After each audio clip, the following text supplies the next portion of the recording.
Local skepticism of Ebola and its treatment are only helping the virus spread in West Africa.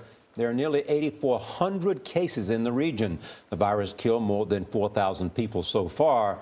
Deborah Potter is in the Liberian capital of Monrovia. That's where doctors are working to reduce fear.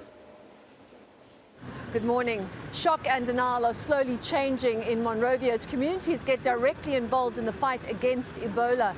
Crucial to halting the spread of the disease is extracting those infected from their communities and getting them to treatment centres as quickly as possible.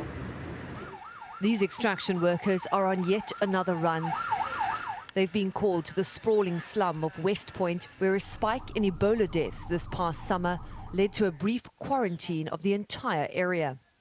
Walking through the warren of narrow alleys, these men perform one of the most dangerous jobs in the battle against Ebola. This man shows symptoms of the disease. As he's placed in the ambulance, anxious eyes take notice.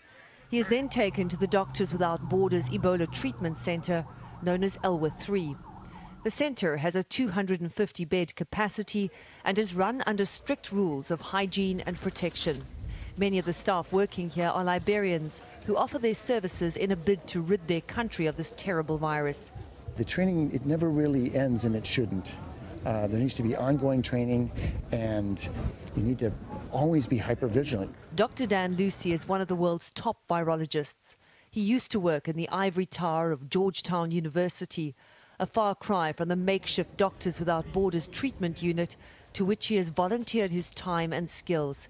He can't praise his Liberian colleagues enough. It's incredible bravery, and you know, also they're helping to protect me, so everyone has to trust everyone else.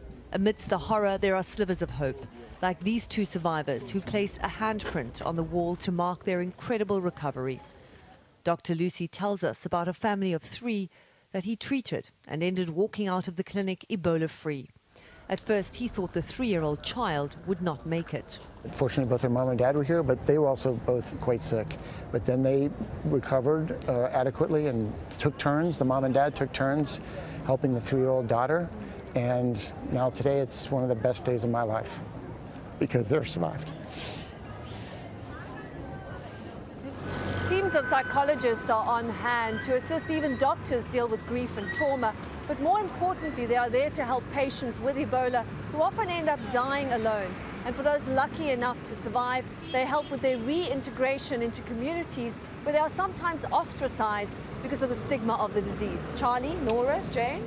Incredible reporting, Deborah. Thank you.